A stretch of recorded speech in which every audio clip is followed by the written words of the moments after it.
នម្ដងចងក្រងស្នេហាជួបដួងចិន្តាប្រាថ្នានៅក្នុងជីវិតស្នា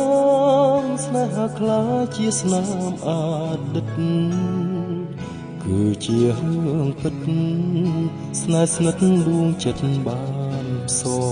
ងជើងមេឃនៅឆ្ងាយកាយខ្ពស់ពេកក្រៃមនុស្សលើផែនដីក៏នៅតែលួចនឹកនឹកបែទេបងជាប្រុសលួចស្នេហ៍ចរណៃសូមចិត្តថ្លៃអូនប្រុសនៃក្តីស្នេហ៍បងផងឧបសគ្គយ៉ាងណាស្នេហ៍មិនព្រាត់គ្នាមេឃប្រត់ចន្ទ្រីជារឿងធម្មជាតិធម្មតា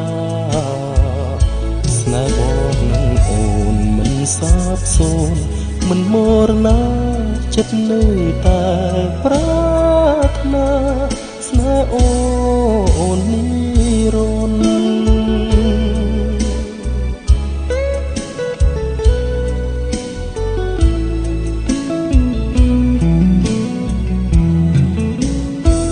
ជើងមេឃនៅឆ្ងា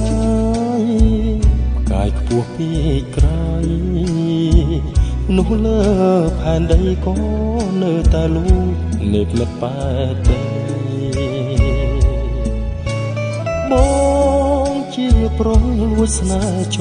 រណៃសូមចិត្តថ្លៃអូនប្រុសនៃក្តីស្នេហ៍បងផងឧបសគ្គយ៉ាងណាស្នេហ៍មិនព្រាត់គ្នាមេឃប្រត់ចន្ទ្រី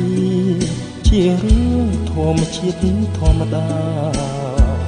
ស្នេហ៍បងនឹងអូនមិនសាបសូន្យមិនមរណាចិត្តនៅតែ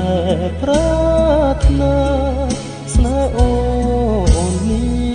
រន្តរ៍ស្នេហ៍បងនឹងអូនមិនសាបសូន្យមិនមរណាចិត្តនៅ